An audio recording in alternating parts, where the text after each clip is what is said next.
Anyone? I think these recordings will be available later on our YouTube channel. So if anyone wants to watch, they can. So hi everyone, you are attending the Bridging Research and Practice Conference. My name is Jessica Miller. I am a program coordinator at SHARE, and I am here to kind of take any questions that anybody has in the chat and kind of deal with any technical problems. So if anybody has any technical issues with Zoom, you can chat. You can chat me directly in the chat box if you want or can. If everyone can just remember to leave themselves muted when our presenters are presenting, that'd be awesome.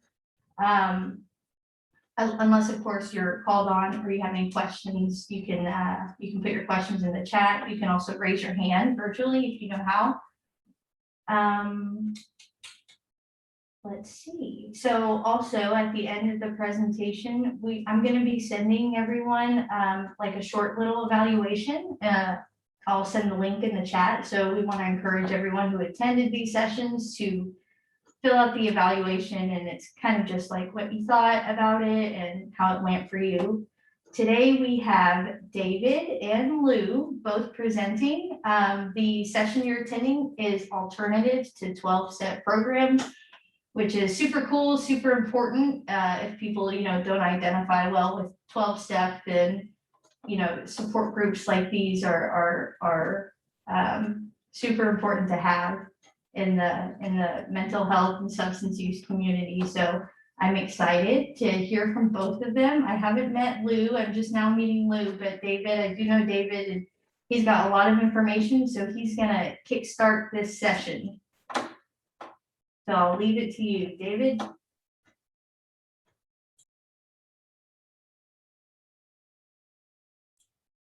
You're muted.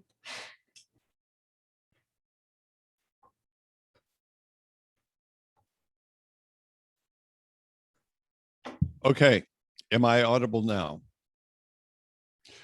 My name is Dave Nufer. I've been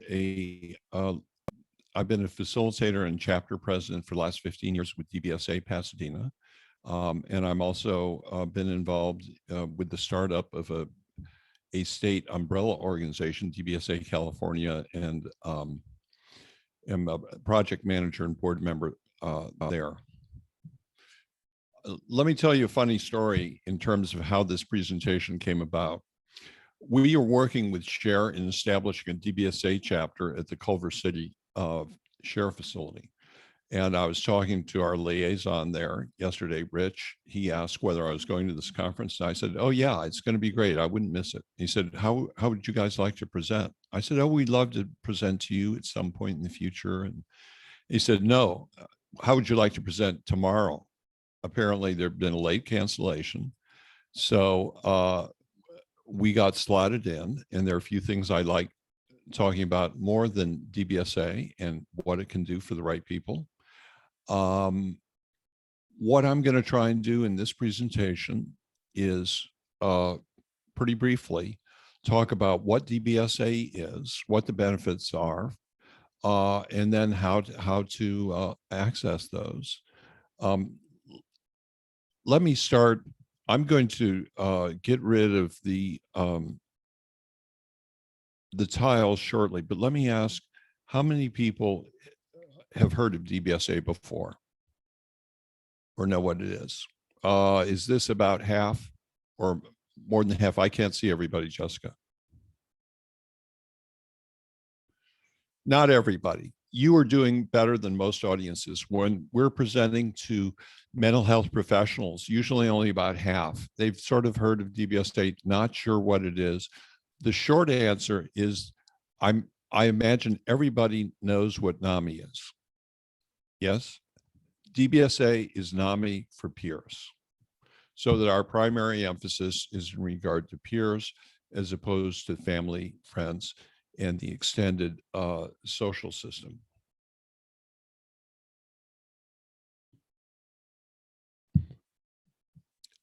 DBSA, well, NAMI and DBSA are similar organizations in that they are both national organizations with local local affiliates.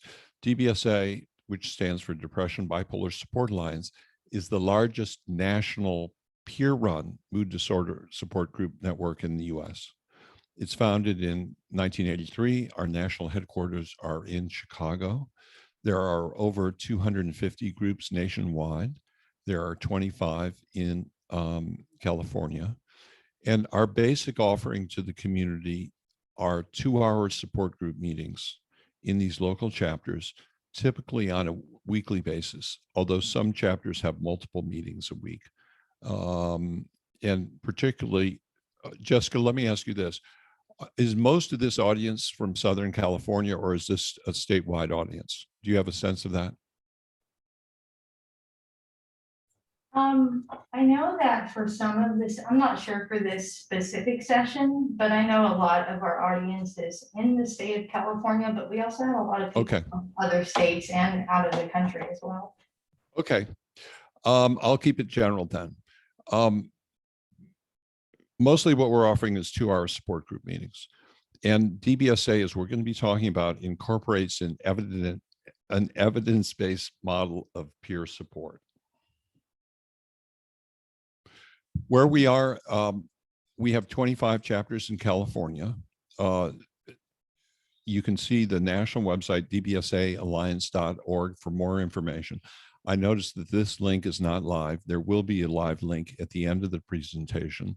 And my understanding is that all of these presentations, Jessica, are being recorded and will be available on an ongoing basis on the SHARE website. Correct? You can just nod. Okie dokie. Almost all of the 25 chapters have adjusted to COVID over the last couple of years and have virtual support group meetings. Some also have in-person support group meetings, and some have hybrid meetings where you both have people who are in the room physically and then people who are connecting virtually through the net. I'm going to leave this list up for a moment. You can see the map of the 25 chapters on the right, and most of our chapters are clustered in and around the LA Basin and the Bay Area, with a few outliers. There is a very large mega chapter in San Diego County, and then a few outside of the Bay Area in the north. I'm going to let you take a look at that for a moment. The national website, and we're going to have that link at the end of the presentation, a couple of clicks in, has a chapter finder function so that you can put in your zip code and whatever radius you want, 25, 50 miles, and it will then give you the chapters in ascending order of distance from those, from that area. In talking about what DBSA does, one of the things I should probably mention, it's not a 12-step meeting or a 12-step process. I'm not going to go into what a 12-step meeting is and the differences right now. Maybe that will come up in the Q&A, but it's a different process. It's peer-led, it's local chapter-based, which is important. What that means is that the actual process and the culture and some of the rules for individual chapters, they're the same general principles, but may vary from chapter to chapter. In the virtual environment, that's a plus because it allows people to look for precisely the process, the culture, and the sort of membership that's the best match for them. And of course, our community is very, very broad and diverse, and it's free. I should emphasize that. It's peer run. There are not professionals involved in a professional capacity, and it is free. There are no fees for membership. What DBSA is trying to do is, in these meetings, provide a safe, welcoming place for mutual acceptance, understanding, and self-discovery. Many people come into a meeting and for the first time and will say, this is the first time I've ever felt comfortable in talking freely about some of this stuff, because I just don't think that other people, no matter how much they love me, are going to be able to understand, or going to have a frame of reference for that. And the people in the room, whatever your problem is, there are probably a half dozen people who've dealt with that experience in some cases for much longer than you have.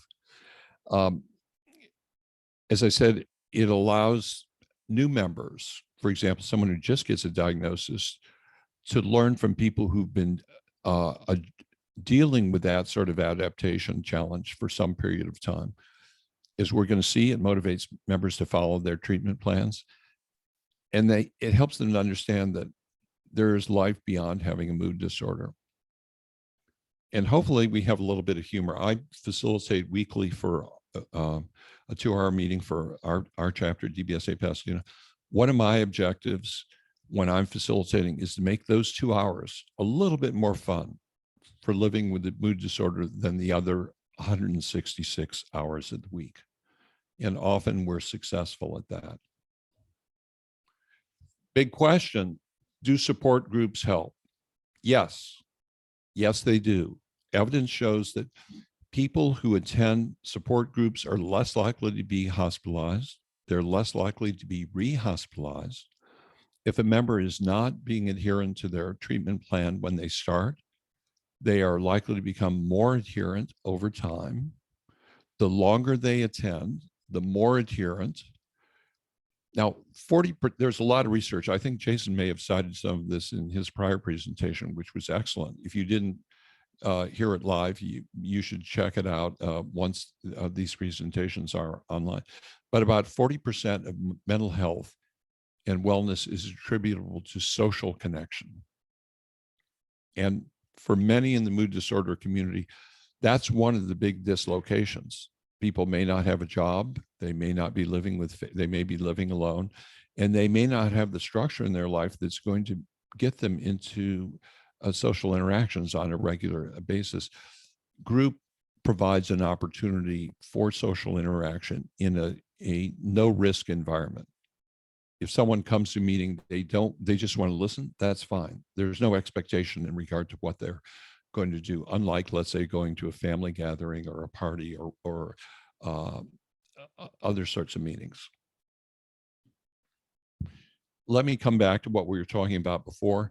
People can use, when they're reporting out, they can use that in a number of different ways. Sometimes people don't want any feedback. They just want to vent in regard to problems they had in the course of the day. Sometimes they want to get a frame of reference. Maybe they've started taking new medication and they're wondering about side effects, or if this is common, to get some frame of reference. Oh, is this a sort of issue that I should call my psychiatrist on prior to the next appointment, for example? And as I alluded to before, it gives an opportunity to ride other people's learning curves. When someone gets a diagnosis and they may be dealing with something, for example, bad quality sleep for the first time in their life, there will be people in the meeting who've had to make adaptations to that, come up with new strategies for years, or in some cases decades, and you can get the benefit of that experience. It can be a problem solving for them. Someone may come in and say, oh, well, I'm having a problem with my boss at work. I think some of it may be because I may be perceiving things differently because I have a mood disorder. Some people come up with suggestions as to how I might ameliorate this situation. We talked about the social contact, and we talked about how for some people it provides a home, or a home for conversation of a sort that they did not have before. I would mention that I have been facilitating for a long time, about 15 years. The average DBSA facilitator facilitates about 15 times in the course of their facilitating career. I've facilitated about 1,000 groups. You get burnout. That's one of the reasons people stop. I've had a lot of burnout. There are times when I've wondered, oh, well, is this a commitment I want to continue making? What changes that for me always is that in the course of a year, there are multiple people in the group who are going to say, if I had not discovered this group, I would not be here. And I mean that literally. I would not be on this earth. And that sort of shows the benefit that DBSA can provide, and gives a reason for both recommitment and understanding the value that this sort of community can give. A note in terms of membership and attendance, you have self-selection of attendees. In LA County, you have 10 million people. If you say 10% have mood disorders, that's 800,000 people. Less than 1,000 people a week go to DBSA meetings. So that's literally 1 out of 1,000 who might benefit from it. It's self-selective of people who are committed to recovery, so that you have a very positive vibe in the group, and people are searching for better solutions for themselves and to help other people in that as well. And there is no expectation in regard to DBSA. It's a tool to be used when and as needed. When someone's in a crisis, perhaps mania, we might see them 6 times in a month. We might not see them again for 18 months. That's fine. They are using DBSA as a tool that works for them. Once again, there are no expectations, there are no dues. And as I said, different chapters have different cultures and maybe a different best match for individuals. When first timers come to our group, we always suggest, oh, check out a couple of chapters. I mean, they are a little bit different in terms of feel, and one may be a better fit for you than others. So summarizing, DBSA is peer run and it's evidence-based. Research shows that DBSA and other peer run support groups have been shown to be effective. We do not have links to the research in this particular presentation. I believe that some of the other presenters in the course of the day have included links to that research. It's a tool that can be used when and as needed. There are no expectations of, let's say, regular attendance. It can be a helpful fourth leg of the stool. The traditional model is you have a psychiatrist who diagnoses you. You're encouraged to have talk therapy and take medications, if so prescribed. That's a 3-legged stool. It's done a lot of good things. Nobody who's a mental health professional thinks that the mental health field is producing all the results that we would like at this point. Peer support can be helpful, 4th leg of that stool, and research shows that it is effective in conjunction with these other propositions. Lastly, it is a compelling price value proposition, because the price is 0 and the barrier to entry or to attending is 0 as well. All you have to do is go to a website, hit a link, go into a virtual room. Most meetings have a halftime. If it's not to your taste, you can leave at halftime. There's no issue there. So if this is something that would be appropriate to check out for you or a loved one, we would encourage you to do that. You can find a chapter at dbsaalliance.org, which is the national website, or dbsacalifornia.org. I have my contact information here. I would be very interested. Please feel free to call if you have any questions or if you'd like to make any comments in regard to this presentation. I also gave the email contact for Paul Simmons, who is our executive director for DBSA California. And with that, Jessica, I think we can take Q&A if there are any. If anybody has any questions for Dave, you can put them in the chat. You can raise your hand, or if you want, you can just unmute yourself and ask away. Should I stop share here? I'm sorry. Someone was saying something. Should I stop share, Jessica? Yeah, go ahead.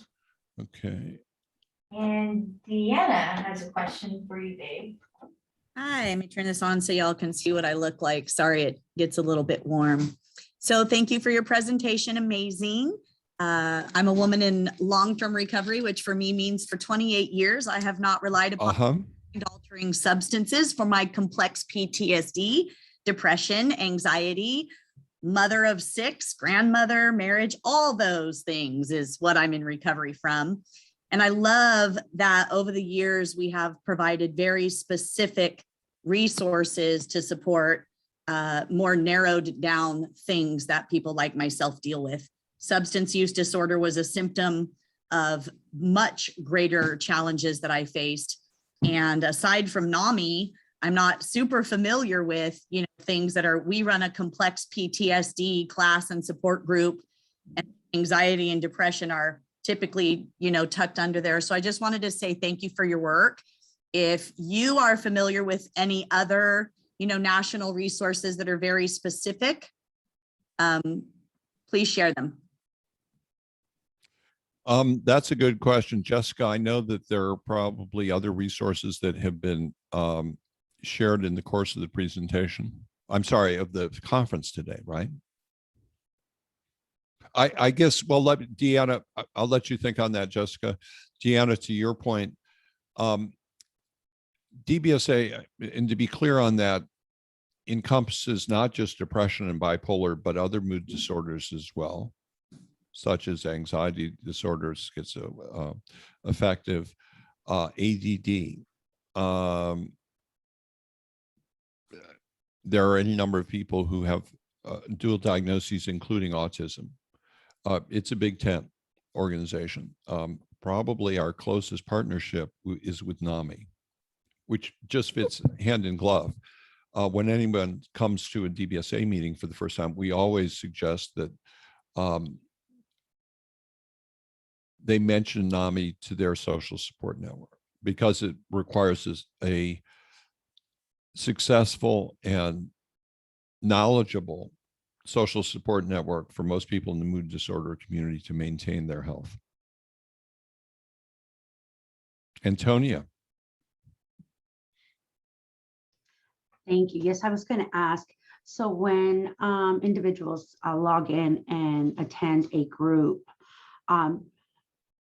do they attend a certain amount to receive some a certification or a certificate stating they've completed 20 or 30 or anything like that? No, it's a good question though. No, we have some trainings. DBSA does some of the peer certification nationally. It's one of the organizations that does that.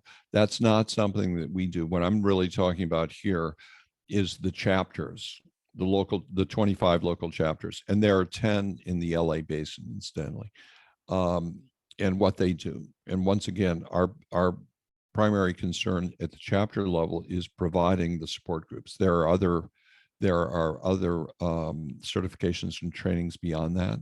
If you look at my contact information, if you would like to contact me offline, I'd be happy to give you more information on that. But it's a little bit longer question perhaps than we have time for now. Dave, I was going to say, somebody is asking for your email in the chat. Do you want me to just put your email in the Yes, chat? yes, and also my phone number. I'm sorry. Yes, it was on the presentation, and I didn't. We stopped sharing, yeah. Once again, I didn't realize that we were going to be doing this presentation until about 18 hours ago. So some of our logistics are not as tight as they otherwise would be. Do you want your cell phone? Which number do you want? Both are fine. Gotcha. And it looks like Lou has a question for you. Yes, sir.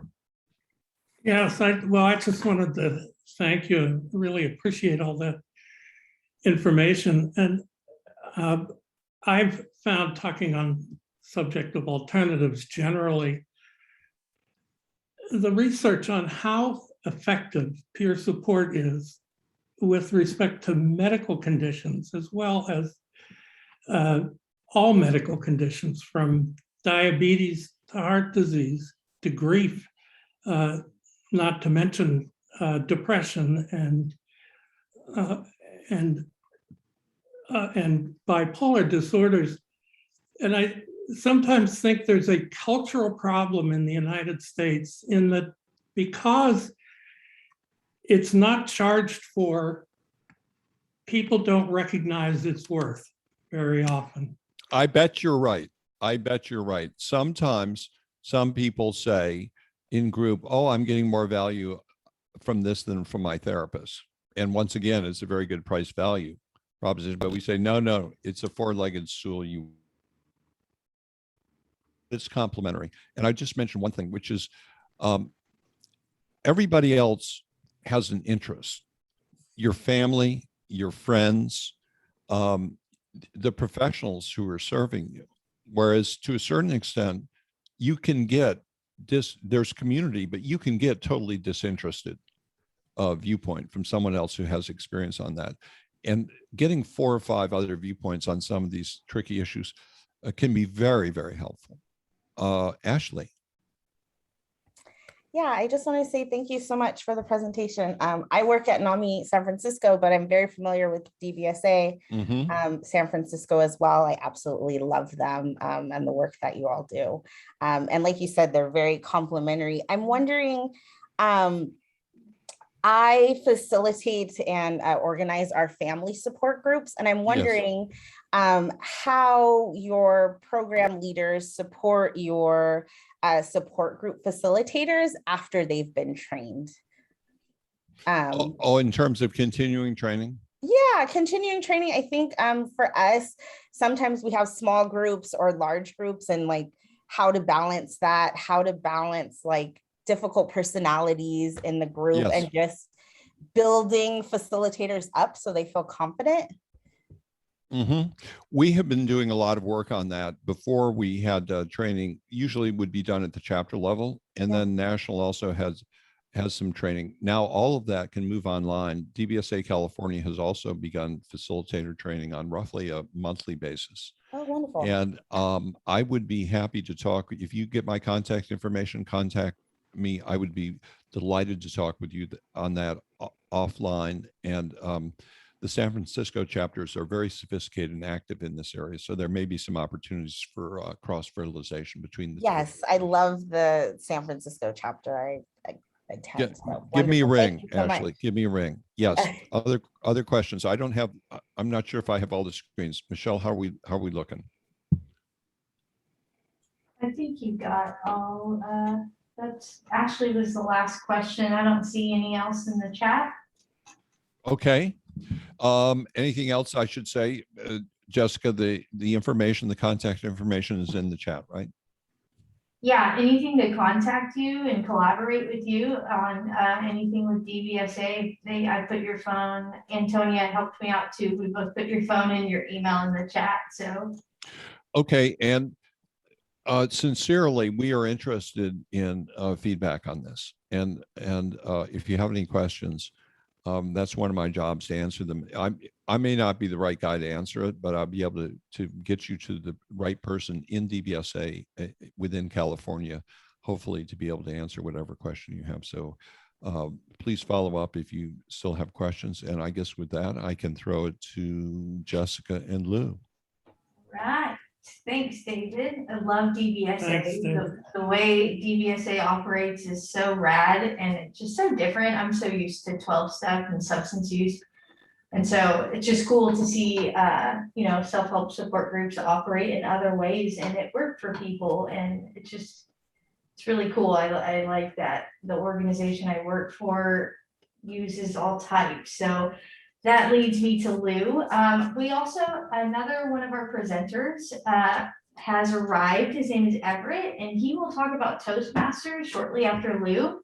So Lou is going to be talking about SOS. So that is Secular Organizations for Sobriety. I'm super excited to hear about both. I don't know much about SOS, but I have taken an interest in it at one point and was like, oh, that looks like a cool support group. So I'm excited to hear from you, Lou, and you also, Everette. So go ahead, Lou, it's all you. Thank you. Well, I'm Lou, and I usually online meetings begin by saying I'm an alcoholic.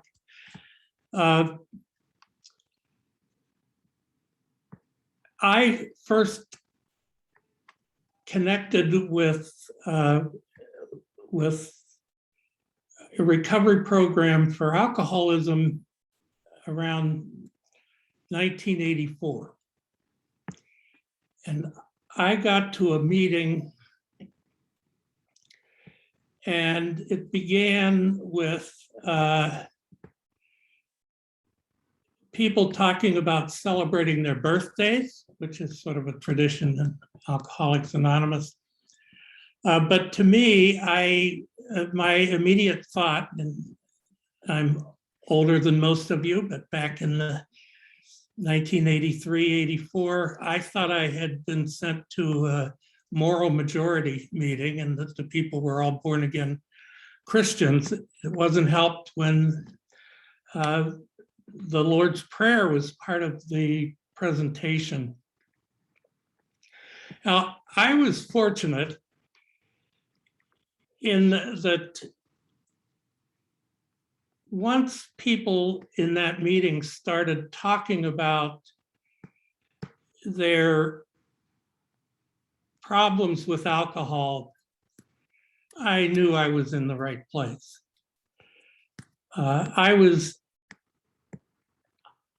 It was the first place I had gone where I felt safe talking about the problem that I had.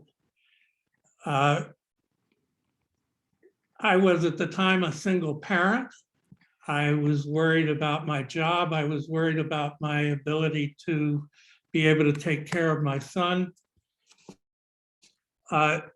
This was back when human resources departments weren't exactly advertising help for problems with drugs and alcohol. And what I needed at that time was a community. One thing that David mentioned briefly talking about DBSA, that the need for social support is critical with so many issues. And many people have talked about alcoholism as a disease of loneliness, of isolation, of withdrawal. And all of that is true. And for years, the 12-step programs of Alcoholics Anonymous, which began in the 1930s, were really the only recognized venue for helping alcoholics.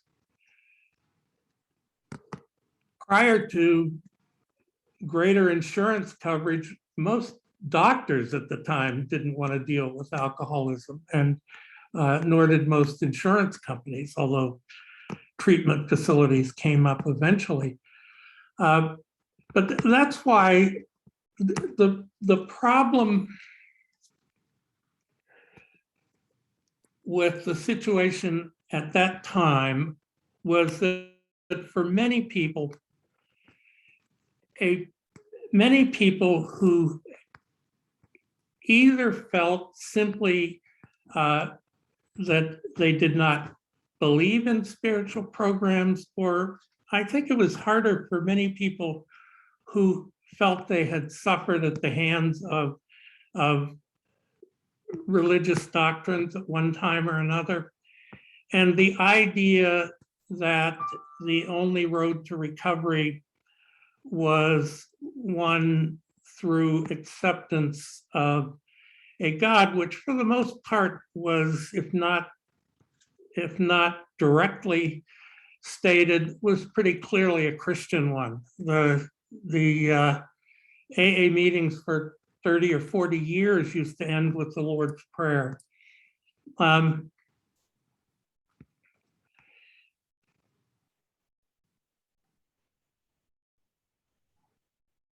secular organization for sobriety was created by a man named Jim Christopher, who I came to know really well, around 1985. And Jim had fought for years to get sober, and he'd actually succeeded. But he felt that the reliance on a model based upon belief in God was a deterrent to people like him and millions others who had a disease they didn't know how to address. And rather than simply, Jim took the step of researching it, studying it, writing about it. His first book was called SOS Sobriety. And in connection with his book, he started an organization to provide a recovery mechanism for people who, for whatever reason, found great difficulty in the religious aspects of 12-step programs. SOS recognized that abstinence was statistically the only really, certainly the most effective means by which alcoholics could kick the habit and stay sober for many years. And so SOS focused on what Jim called the sobriety priority, which was that no matter what else, one would not turn to alcohol or drugs to deal with one's problems.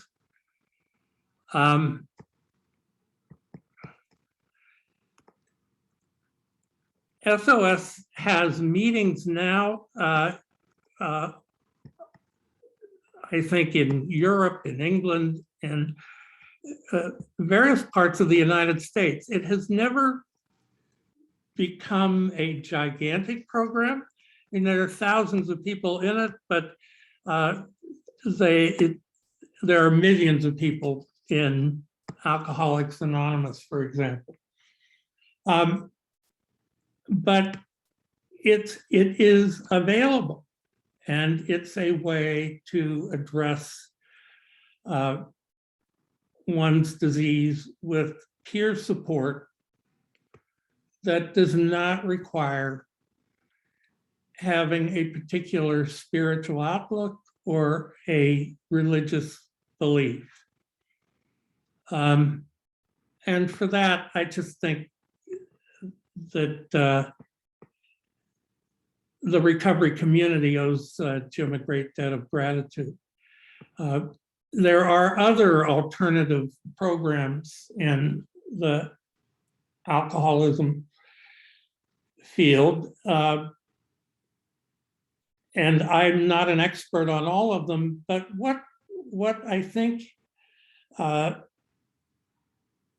is clearly true is that there is no one single path to recovery for all people. I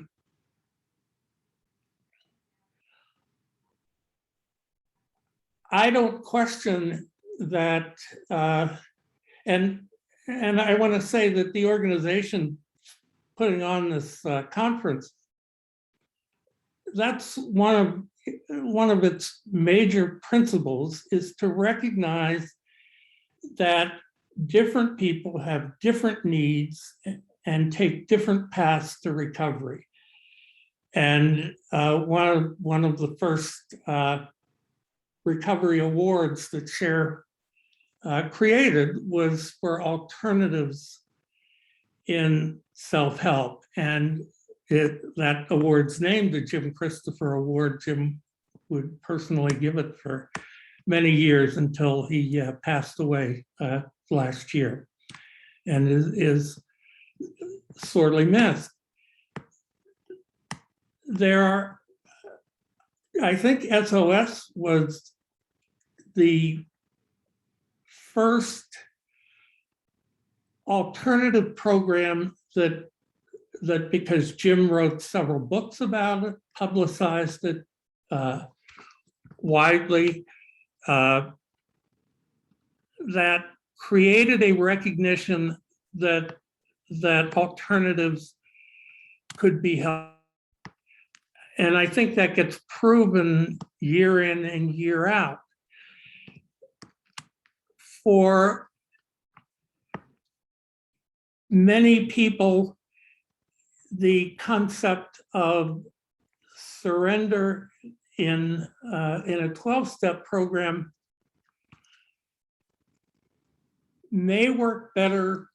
The view is, and this was a woman who created Women in Sobriety, because of a feeling that for most women, the idea of surrender was a message that they had been getting all their lives, and they preferred a recovery method where they took greater control philosophically in it than through a sense of surrender.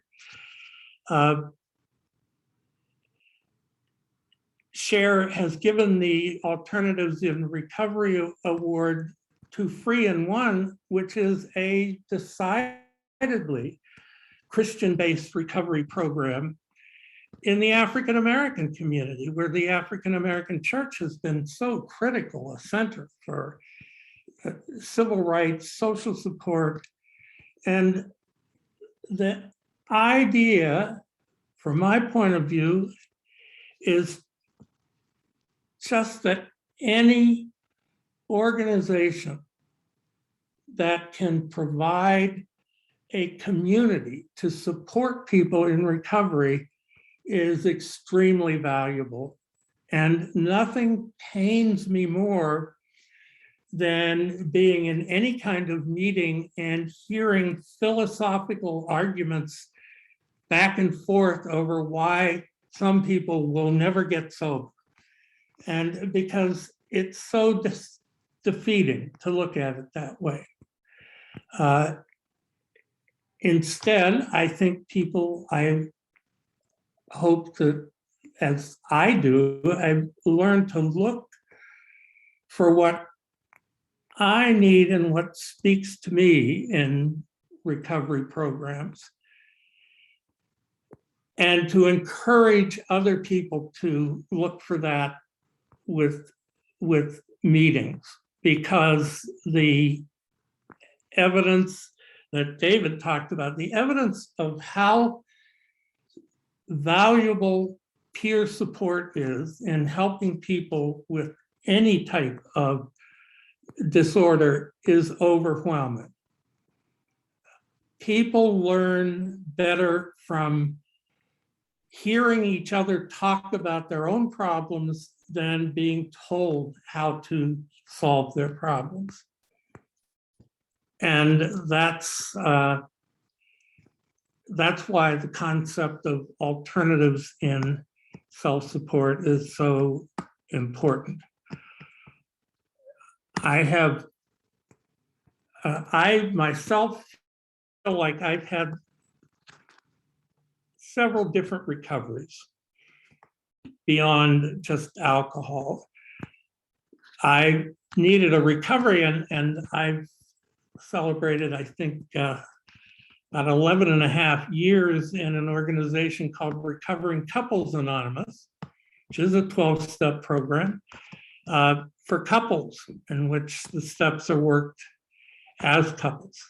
I've never worked the steps in Alcoholics Anonymous, but I have in Recovering Couples, where part of the recovery is doing it with your partner. It helped my relationship enormously. When I was a single parent, my life centered on my oldest son.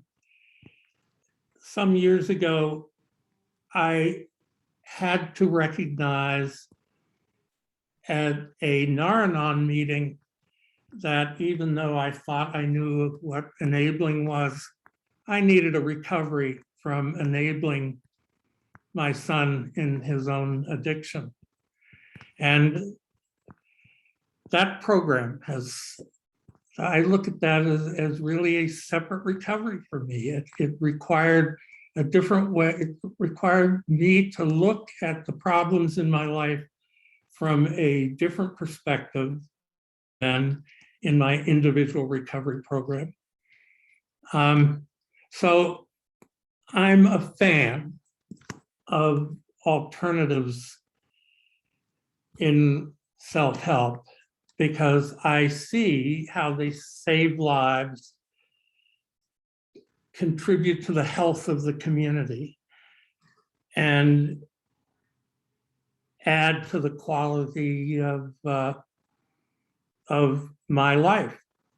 I also go to a regular meeting of We Agnostics, which a man named Charlie Polachek started maybe a little after Jim Christopher started SOS.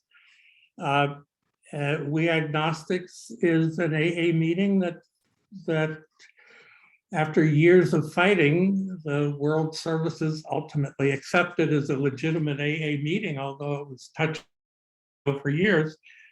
That really focuses on people who do not feel recovery depends upon finding a higher power that is often called God. And so again, peer services creates homes for people. They create communities where people can feel safe, they can feel understood, and they can feel heard. And that's everything in recovery. And so that's my pitch on alternatives in recovery. They've enriched my life and can the lives of others, I think. Thanks.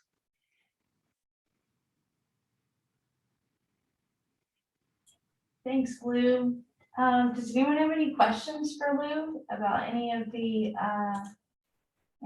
groups he mentioned, or does anyone want to talk about maybe any of their experiences if they've gone to any of those groups? I've also put in the chat some of the alternatives that he said. Women for Sobriety, 3-in-1. I put the link for SOS in there as well, and I'm adding another one right now. It's called Smart Recovery. I don't know much about Smart Recovery, but I do know that it's a big deal. I know it's helped a lot of people who don't necessarily like the way that 12-step programs operate, and it's centered on addiction and sobriety. So yeah, I'm going to put the link for that in there. If you have any questions, or if you don't have any questions right now, I'm going to go ahead and let Everette do his presentation. He's doing Toastmasters, which is a support group for public speaking. It's a support group I need to go to. I don't think I'm very good at public speaking. I have a hard time sharing in my own meetings, and so I've been encouraged by a bunch of my friends to go to Toastmasters. So I'm excited to hear what Everette has to say. If you think of any questions that you have for Lou while Everett's presenting, then you can put them in the chat, or we can talk about it when Everette is done with his presentation. So, and I'm done, and I'm a big fan of Toastmasters also. I haven't been in it. My partner is in it, and it's been wonderful for her. So I'm sure Everette probably knows it. Awesome. All right, so I'm gonna let Everette take the lead here. Good afternoon to everyone. I thank both Jessica and Lou for their introduction. As you've heard, I'm talking about Toastmasters. I'll also share a PowerPoint, so that 2.2 parts. And at the end, if we have time, we'll do questions. When I was a teen, I was asked, rather told by my mother to take a speech class during the summer. I was not feeling it. I played hooky. I did not go. She was livid when she found out, but she planted a seed in my psyche that learning to speak well was important. Later, I became a teacher with LA Unified Schools. I was very comfortable with the kids, but I hated talking to classrooms full of parents on, say, back to school night or other teachers. And I realized I needed to change. I happened upon some information about this thing called Toastmasters, and it was supposed to help you with public speaking and more. And I'm sharing my experience with you as well in Toastmasters. Now, Ralph Smedley knew there were two great fears, fear of death and fear of standing before an audience. We call that stage fright. We also have a big name for it, a $10 word, glossophobia. Glossophobia. So he knew he couldn't solve death. He couldn't postpone death for anyone, but he could help them with glossophobia. So he and others 98 years ago began Toastmasters. I would have called it Speech Masters, much more clear. Toastmasters, well, some folks think of, quite literally, toasters and bread. Others think of wine, toast, etc. It's confusing. Again, I would have used Speech Masters. Now there are 13,000 clubs. I would encourage you to visit a club. More about that later in chat. All club meetings are dedicated to two things, public speaking and leadership. What happens is this: if you want to be a Toastmaster, you would join a club. Clubs can be from 5 people or they can be 25 people. In Toastmaster clubs, during Toastmaster meetings, I have learned to be the Toastmaster, the MC, the master of ceremonies. I lead the meeting. I have gotten very comfortable with that. There's also someone in a meeting, every meeting, called the general evaluator. He or she is there to evaluate the whole meeting, to make sure we dot our I's and cross our T's and do everything we should in terms of Toastmaster protocol. We want to have organized meetings. The general evaluator has a team. He has someone called the grammarian. These, by the way, change every week. So the grammarian is someone there who listens for grammar, correct grammar, and would give you the correct form later on. For instance, if I were to say, I ain't got no, the grammarian would say, instead of saying, I ain't got no, you might want to say, I don't have any. There's also an ah counter. A lot of people say For instance, I think we should go to the restaurant and maybe have a couple of hamburgers. That drives a Toastmaster crazy. We have learned to overcome that. We've learned to put that out of our lexicon, if you will. It drives us crazy. There is a timer in every meeting. Why do you have a timer? We want to be on time, on target, and on time, on target, and on task. So we have a Toastmaster, a general evaluator, a grammarian, an ah counter, and a timer. I have learned to stand in front of an audience and be a speaker at many Toastmaster meetings. There are other speakers as well. And you give a speech, usually 5 to 7 minutes. There are many topics. We have a list of different things called pathways. Innovative planning is one of those. Motivational speaking is another. There are, I think, 11 or so in pathways. If you join a Toastmaster club, you'll do an icebreaker speech talking about yourself. For instance, I would say, I used to be a teacher with LA Unified beginning in 1970, et cetera, and I would talk about that. I love the youth leadership program that Toastmasters has as well. You might talk about your time loving golf, your time going fishing, whatever it might be. Other speeches as well. Over time, you give more complex, more demanding speeches. but you become more skilled as well. And here's the great thing. Every speech, there's someone who evaluates your speech with love. They will say to you, you did this well, you did this well, you might want to change this, and you also did this well, you did that well also. Some call that the sandwich method. In other words, something good, the meat, which is what you might change to make for a better speech, and something good, something good. So bread, meat, bread. Then there's the table topics master. Her job, his job is to lead a Q&A. Think of it this way. If you want to be good at interview skills, at job interview skills, if you want to be able to communicate better with family and friends at a higher level, pay attention to the Toastmaster meeting and the table topics master. You might have a theme. A big theme today at this time would be Happy New Year, New Year's resolutions. You can do any number of things as themes. I will be doing the theme for some clubs because I write the agenda for some clubs. I'll be doing the Winter Olympics. And I'll use the word of the day, for instance, endurance. There's the word of the day. We want to improve our vocabulary, we want to grow our vocabulary skills. There's also not just the speaking level or speaking skills, there's the leadership track. You can be a club officer, club president. You lead the entire club. You can be the vice president of membership. You want to get new members, the vice president of education. You write the agenda, you create the meetings. The vice president of public relations, you advertise the club. There's a secretary who takes notes, writes minutes, the history of the meeting. There's a treasurer. Some clubs have money to rent spaces, to do whatever, so they collect club money, club dues, and the treasurer handles those. And there's also a sergeant at arms. He or she takes care of the meeting site and calls various people to the lectern. We have those things that stand in front of a speaking area, they're called lecterns. By the way, you stand on the podium, you stand at the lectern. You can step outside the club if you want to be a leader. You can become an area director and be the guiding light to 4 or 5 clubs. Division director, guiding light to the area directors. You can be the district director.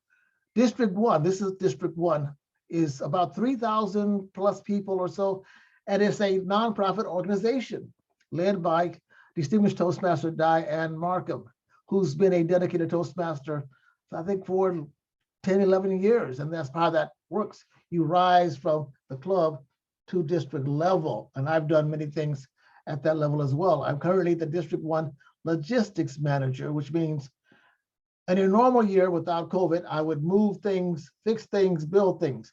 I would thank my shop teachers in high school and junior high school for allowing me to learn those skill sets. But now it's largely introducing people because we don't meet on site, we meet at Zoom. So what have I become? I become more organized. I become, obviously, hopefully, I'm less nervous before an audience. I felt no nervousness thinking about speaking to you. I was calm, I planned this, I've done this before. So I would promise those things to you. If you become a Toastmaster, and I encourage you to consider that, I can put some information about that in the chat. You'll overcome stage fright. You'll have leadership skills. By the way, this says, if I can stand up, where leaders are made. So you can see that. We think of Toastmasters where leaders are made. I think it's true. You'll learn job interview skills, and you'll learn just to communicate better with family and friends. Now, let me condense that into a PowerPoint as well. It's a little bit more, how should I say, obviously more visual. Hopefully, I think it'll make things more clear as well. Give me a moment to get this going. Oops. Okay, what is that?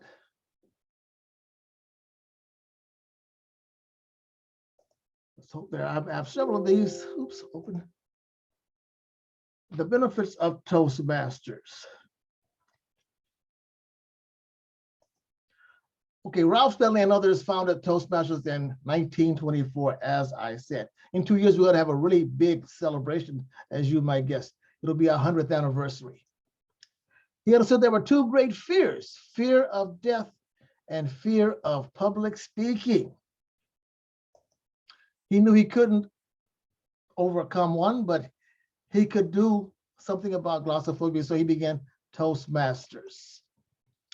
Toastmasters helps you step outside your comfort zone. If you're nervous, if you hate the idea of standing before an audience, if you sit in the back of the room because that's your comfort zone, in Toastmasters, we're going to help you step outside your comfort zone.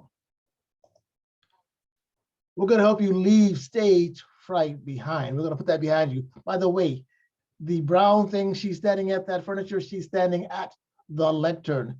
She's standing on the podium. You're going to be overcoming your fears, and your skill set is growing thanks to Toastmasters. You're a better communicator. You're a better leader.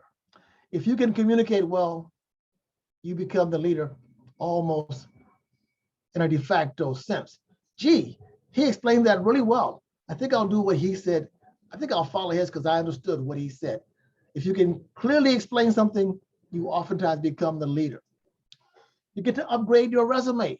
There are bosses who look at you and say, "You're a Toastmaster? Okay, I'm going to think about hiring you." You get to upgrade your resume. You're on the road to self-improvement if you're a Toastmaster. It has worked for me.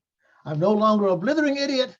I'm still an idiot, but I don't blither quite so much. So think of it that way. I have improved. Every meeting is a learning experience. You will join a club, you will go to meetings. They might last an hour, they might last 2 hours, but you're always learning at every meeting. And you're getting ready for leadership. Again, you're learning how to speak clearly. That makes you a leader. You're learning how to organize a meeting. That gives you leadership skills. You're learning how to advise the various people in your club how to improve their skill set. And that will come to you over time. You're meeting new friends and you're having a new family. When I went to my first Toastmaster meeting, I had the thought, I like this. Now we have a phrase, tribe. I realized this was my tribe. What you learn, you teach. What you get, you give. Maya Angelou, poet, said that. So in Toastmasters, that's very true. What you learn, you will teach new Toastmasters. What you get, you will give to others as you move through your Toastmaster experience. Let's preview what happens at a Toastmaster meeting. So we have, this is a lectern. We have a Toastmaster banner to your left. And this is perhaps the Toastmaster conducting the meeting. Now you don't have to wear, this is the Toastmaster rather, conducting the meeting, and he will share his position with others who will come forward and give their particular presentation. By the way, you're not required to wear a tie and a suit. Meetings are designed so as many as possible get a chance to stand and speak. We want to give you lots of experience standing before an audience, so you get comfortable with it. First, the Sergeant at Arms arrives early to set up the room. So here we have the Sergeant at Arms. She puts the flag in place, lectern in place, and the banner in place. And there are agendas at every seat. He or she makes sure the lectern, agendas, and banners are all in place. Next, the Sergeant at Arms calls the meeting to attention and introduces the president. The club president calls the meeting to order. A side note, before 1873, women were not allowed in Toastmasters, or guys like me. Guess why? But in 1873, they realized there was lots of talent out there, and they opened up the doors to everyone. The club president introduces the Toastmaster of the day. Again, the Toastmaster acts as the MC, the ringmaster. He or she guides the meeting. It'll be a different Toastmaster at every meeting, and then they'll start to repeat. Let's say you've got 20 members. You might be a Toastmaster in January. On January 1st, general evaluator the next week, table topics master the next week, and it goes in cycles. The general evaluator looks at every facet of the meeting to make sure we follow rules and protocols. We follow parliamentary procedure. Robert's Rules of Order. We want to make sure everything's done exactly as it should be. There's the ah counter, who listens for ahs, uhs, you knows, full of words that skilled speakers avoid. He or she will take note of that and give you a list later as to who said what, and how to change that. Or just a reminder, count your ahs, count your uhs, avoid those. Over time, you can avoid those. And when you do hear them, you go, oh, that's another one. The grammarian listens for and reports errors in grammar. For example, I seen him should be I saw him. The grammarian will report at the end of the meeting how that should be changed. The timer makes sure we stay within time limits. He or she has a timing device, oftentimes a smartphone, and timing cards, green, yellow, and red. When red comes up, your time is up, time to sit down. As the events continue, you will see these in succession. Strict rules on timing prepares you for speech contests. Yes, we have speech contests. Here are some world champions from the years gone by. From last year, no, 2 years ago, Mike Carr was a world champion. Linda Marie Miller, second place, and Lindy McLean, third place. There are 1 to 3 speakers at every meeting. The speakers are evaluated. Each speaker gets his own evaluator, who then gives them a sense of how to be a better speaker. There's a table topics master at every meeting. A table topics master leads a Q&A. He or she asks a question. You have 1 to 2 minutes to respond. It's a great way to become what they call glib, what they call articulate, because as you practice, you just become more skilled at it. The last part of the meeting consists of evaluations and reports from the evaluators, from the grammarian, from the all counter, and from the timer. The general evaluator gives his or her overall report, what went well, what we can do to improve. We're always on the road to improvement. As the meeting ends, the Toastmaster, the MC, makes final comments. The club president makes her final comments and adjourns the meeting. It's a big part of, as you can see, leadership is a big part of Toastmasters. There are club leaders, and on the right-hand side, outside the district, at the district level, I should say, outside the club at the district level. So you have lots of ways to learn to be a leader. We have a finance manager, for instance. So if you are a CPA, that might be a job for you. We have a webmaster for our district. We have a comprehensive website as well. If you want to see it, just go to Toastmasters District 1. Here's some local clubs to visit. Dynamic Orators meets at the Share Building on Green Valley Circle, 9 to 10. Heart Center meets first and third Thursday. There's Friends Toastmasters nearby. And there's a new club called Peer Action for Change for those of you who are mental health advocates, mental health consumers. This club is in the works. We hope to start it soon. So if you are in that area of mental health, consider Peer Action for Change Toastmasters. Or go to toastmasters.org, put in your zip code, and you will get a list of clubs nearby. I would say visit several clubs. You may find one that you want to join. $20 one-time fee, $45 to join, $65 total, and then every 6 months it's $45.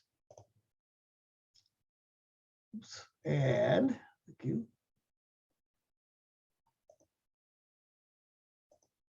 And there we have it. I think I have a couple of minutes for questions from anyone. Again, I would encourage you to visit a club. Clubs love having visitors. I assure you, if you go visit a club, you will be welcome. Go to toastmasters.org, type in your zip code in a cell. It'll be clear where to type in your zip code. You will get clubs 10 miles from you, 25 miles from you, depending on how fast your car is. I guess if you drive a beat up old Saturn like mine, you might want a club 5 miles from you. If you got a Porsche, you might want a club that's 50 miles just to have a chance to drive fast and have a good time. Any questions? I actually have a question, Everett. So is Toastmasters So if you attend a Toastmasters self-help support group, right? Right. That first time you go, is it like a process, almost like, I feel like you said the word graduate at one point, right? Like, is it like a Yeah, process? okay, I should say this. Well, if you go to a meeting, you'll sit next to an experienced Toastmaster who'll explain the meeting. If you decide to join, as you make speeches, what happens is you get a designation. As you make more speeches, do more things, you get designations. For instance, there was a thing called a competent Toastmaster. Then you might have an advanced Toastmaster. I am a distinguished Toastmaster. It is said that of every 100 people who join Toastmasters, only one of them becomes a distinguished Toastmaster. That may be true. I would say it's more like 1 in 25, but that said, distinguished Toastmasters, on the one hand, I know lots of distinguished Toastmasters. On the other hand, I know what we did to get there. It's kind of like, I see there's some skill sets that are step by step, piece by piece. And once you arrive, you understand the path. Did take time and did take some focus and dedication. It's not beyond anybody here. It's just take the time, take the steps. It is not rocket science, so to speak. It is not beyond anyone here. I assure you, you can do it if you desire. But there are those who join Toastmasters just to learn to be a better public speaker, a better communicator. And they're in it for 1-2 years and life gets in the way. They have to get back to their career. Their children demand more of their time. And they simply wind up saying, I enjoy the Toastmaster experience. I've learned many things, but I have to go on to other things now. So that happens, and I fully understand that. But they did acquire a skill set. I've been a Toastmaster since 2003. I am a Toastmaster junkie. It is all I do. There's church and there's Toastmasters. I will go to at least 5 meetings this week. So I'm doing like 20-25 meetings a month. And I'm well known in District 1. But that just means that I enjoy the experience. I enjoy the learning experience. I'm not the only one. For example, there's a gentleman named David Kitchen. He has 6 DTMs. Think of it this way. Imagine somebody with 6 PhDs. But that's what that's like. That's extraordinary. Imagine someone with, 6 silver stars for combat. It's extraordinary. So there are those who do that. Again, I'm a twice DTM, and there are those who look at me and go, why? I need help. In any case, if there are no questions, I turn it back to Jessica. All right. So I also put Everett's email. He had it at the end of the slide. So I put it in the chat for everybody. Now I can't stop thinking about every time I say I'm like, gosh, I say it all the time. Oh man. But thank you, Lou. Thank you, Everett. I think David is gone, but he had a really great presentation too. So we have about 15 minutes before the next session, and I think the next session is called I'm so sorry. It's called Peace Work, Peer Support Group. So our presentation, the person who will be presenting, her name is Noelle. I think she's the founder of a program called Peace Work, and that will be happening at 3:30. So if you want to attend that one, you can stay in this room. I will also put the link to the schedule again in the chat, so that everybody can attend any other sessions that they want at the 3:30 slot. And I also really want to encourage everybody to do the evaluation on this session. I'm going to put that in the chat as well, so everybody can just like click on the link and go to it and fill out like a quick evaluation about what you thought of the session and how it helped. So there is the schedule. And here, sorry. And here's the evaluation. So I hope to see you all at the next, at the 3:30 session. I think that's going to be a good one also. So thank you all for coming. Thank you again, Everett and Lou. You guys have a good one. Hey.